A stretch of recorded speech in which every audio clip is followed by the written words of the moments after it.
I read a review or a comment or a headline or something. I read something that said James Gunn's Suicide Squad is the most James Gunn movie James Gunn has ever James Gunned. I personally have no idea what that means. I'm a big fan of James Gunn. I like his movies. I was dying to see Suicide Squad. I really wanted it to be amazing. I went into it with all the love and hope in my heart. But what the hell does that mean? The most James Gunn movie ever made. The Suicide Squad. Let's talk about it.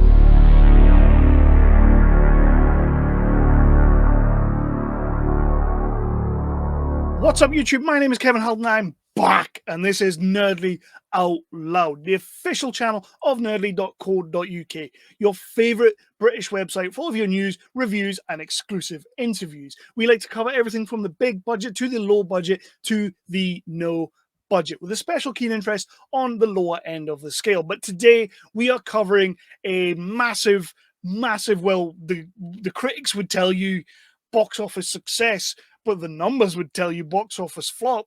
We're going to be talking about James Gunn's 2001 film, The Suicide Squad. I know I am late in doing this review. I know I am, because everybody else has been putting their reviews out.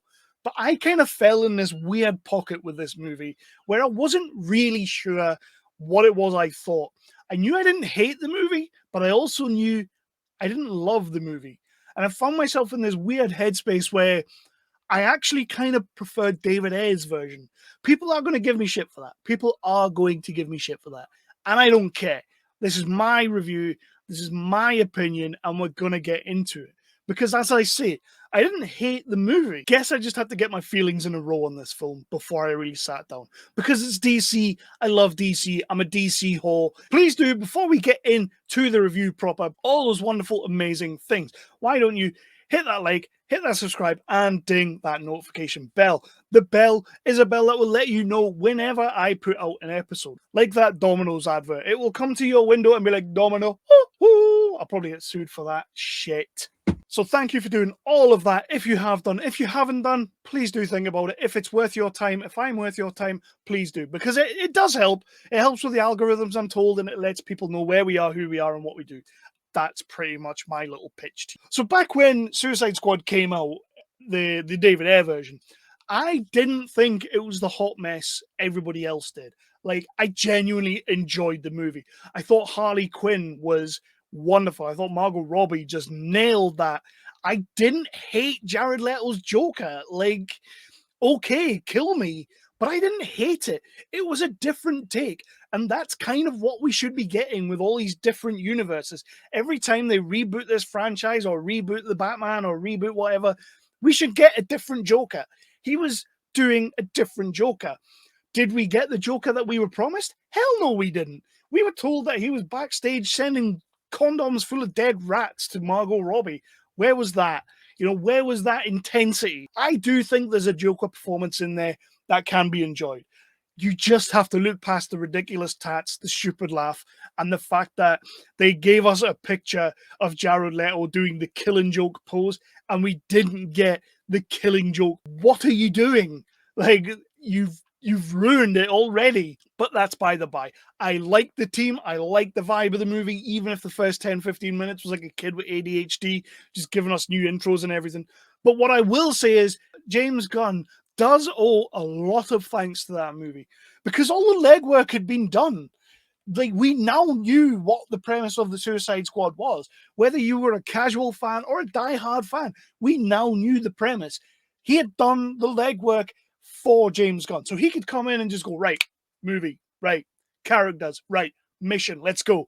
So we are going to get into this review now, because I feel like this intro is taking a bit too long.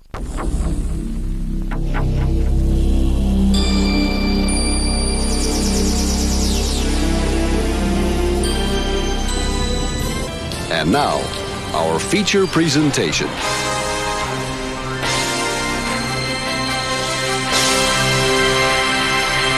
So we're going to carry on the same way we normally do. We're going to go with the story, Then we're going to hit the cast and the characters. Then we are going to hit my final thoughts, what I did and didn't like, and all that good stuff. We will get there. Much like any other Suicide Squad story, whether it be a comic book or that last movie, this one does very much feel like the comic books. I love that. The vibe of this movie is great. James Gunn knows how to nail sound and visuals and make the two intertwine. When the David Ayer movie came out, some of the songs they were putting out there were just like pop culture bangers that would kind of fit the scene, but it doesn't really make any real difference. Whereas James Gunn picks songs from the past, the present, and probably the future because he's that good. He takes these songs and melds them into the scene to the point where subconsciously the song is actually telling you what's happening in the scene. That's James Gunn. That's what he's done with the Guardians movies.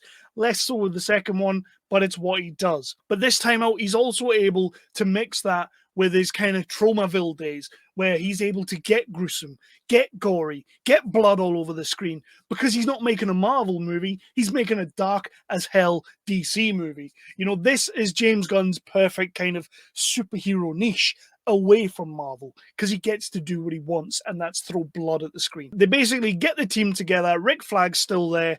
He's getting his team together, and they have to go into some unknown country somewhere to retrieve some unknown person somewhere and get them back to Amanda Waller. And that is basically the premise of the movie.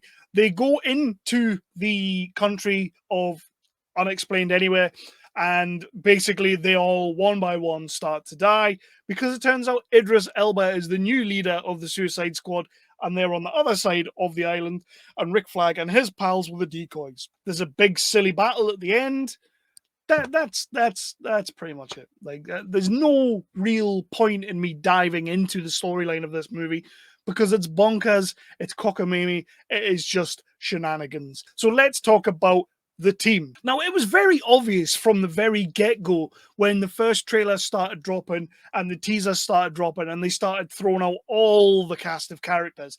It was obvious not everybody's making out of this movie, and it was actually pretty obvious that they were going to be doing like a Deadpool thing where they're going to kill off most of the characters that you truly believe are about to be your main characters. I thought that was pretty much the writing was on the wall for people like Pete Davidson, ain't going to last in this movie. Michael Rooker ain't going to last in this movie. The Weasel character probably won't last long. Nathan Fillion, they barely talked about him, so he's not going to last long. Who else do we have? Flula Bog from Pitch Perfect, you know, the German lad. He's probably not lasting long. It was a surprise to me that you had Captain Boomerang, Harley Quinn. Captain Boomerang's back, by the way. Yes, probably one of the best things in this. Captain Boomerang's back, Harley's back, and Rick Flag. They were the surprises for me because they were part of this team.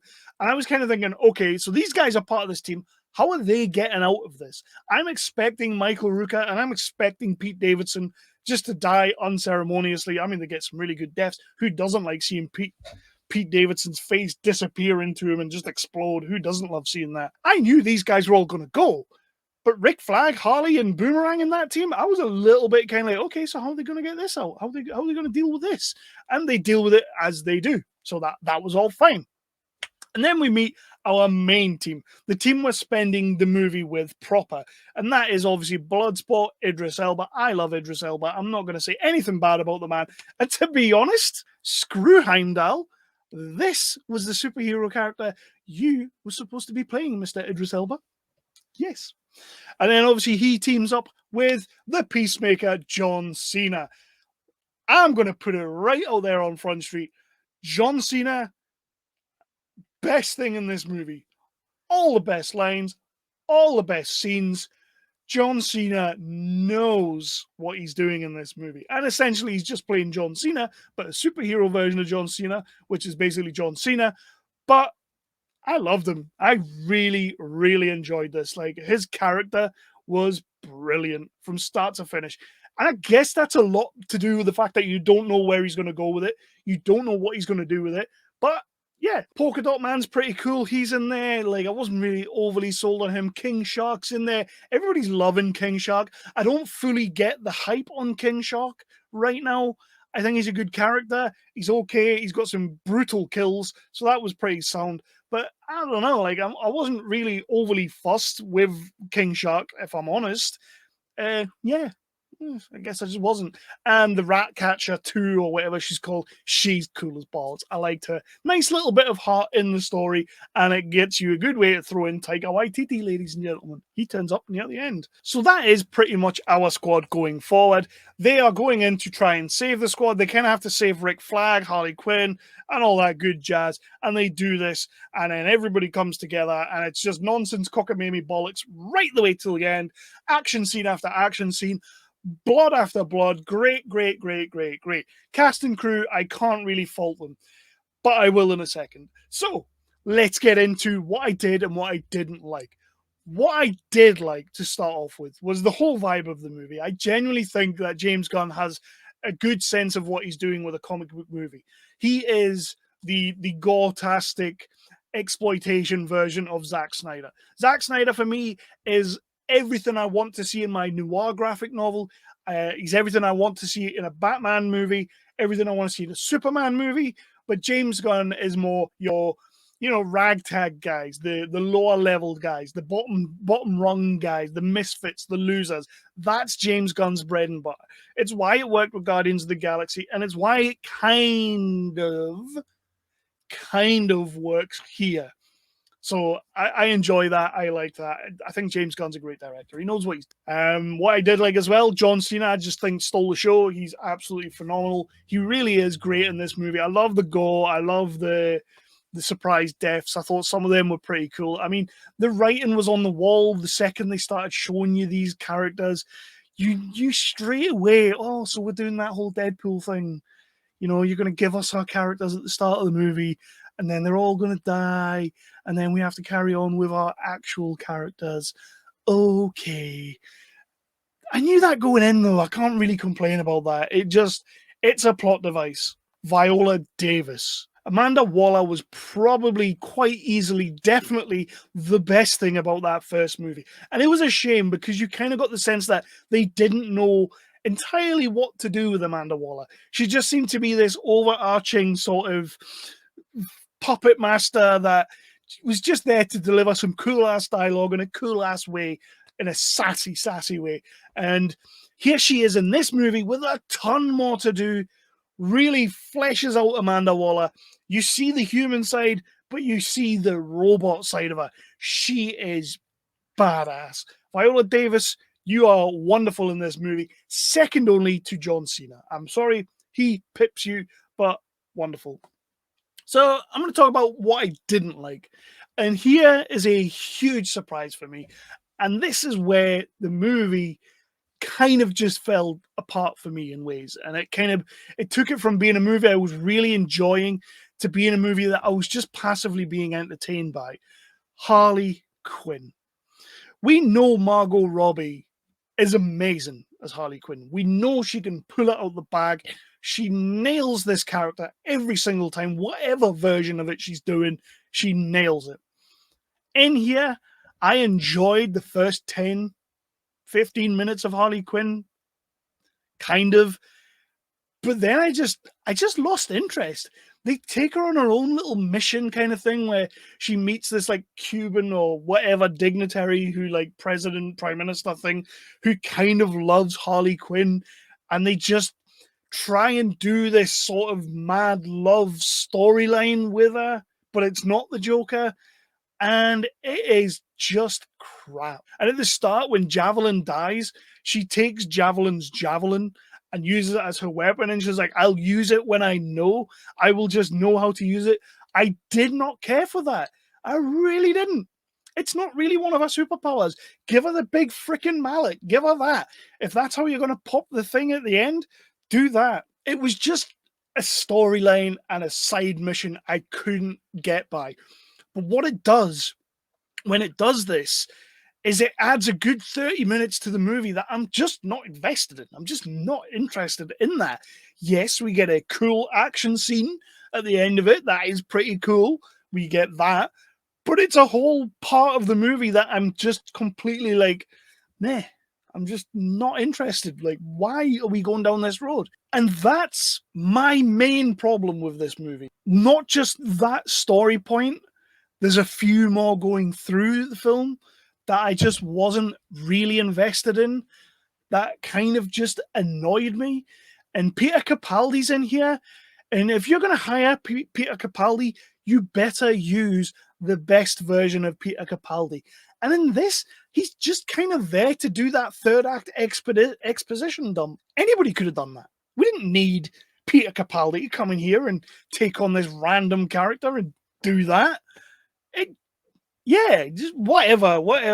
Like I say, I didn't hate this movie.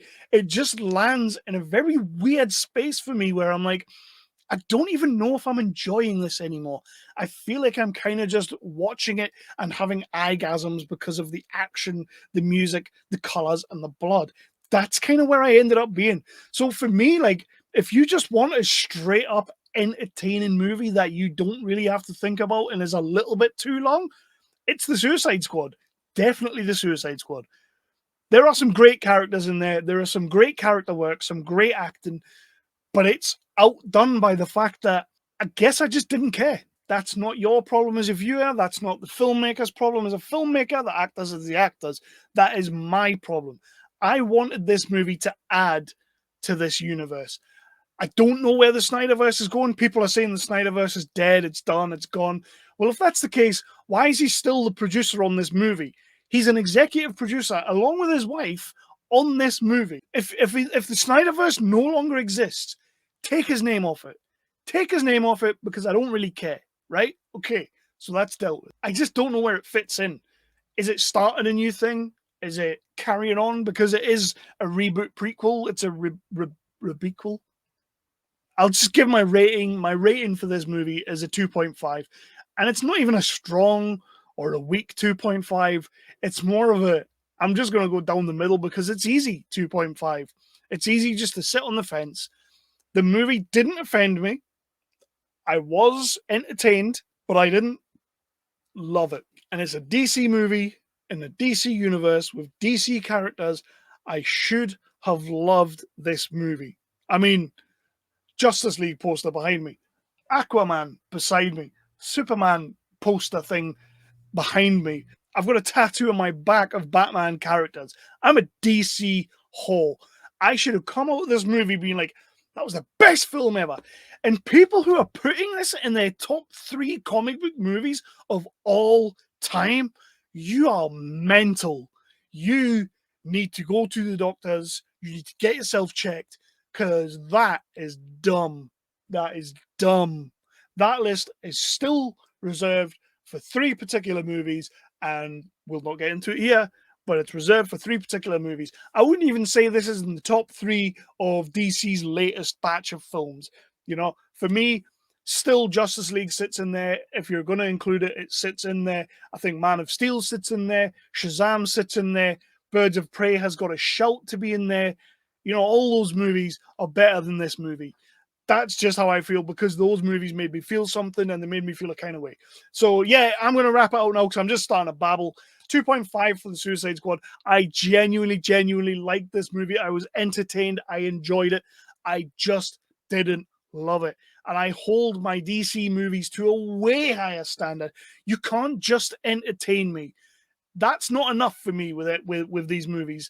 And if you're going to take a character like Harley Quinn that Margot Robbie has so excellently portrayed so far and kind of just take her on a side mission that does nothing, you may as well have just made the Solo movie. Go and make the Solo movie.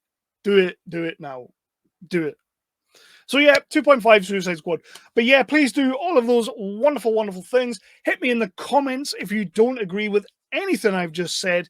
Probably the last 5 minutes of this review. If you don't agree with it, hit me in the comments and let me know why. Also, while you are there, I would super appreciate a like, a subscribe, and dinging that bell. The bell's a notification bell, and it will let you know. Go over to nerdly.co.uk, our amazing website, and check out the reviews we have on there. Like 1 million reviews a week of movies from the low scale to the big scale. We just cover everything. Nerdly is a fantastic website. I love being part of it. And Phil, I salute you. You are the man, the commander, the chief. So I'm going to go 2.5 Suicide Squad movie. I really wanted to love this film.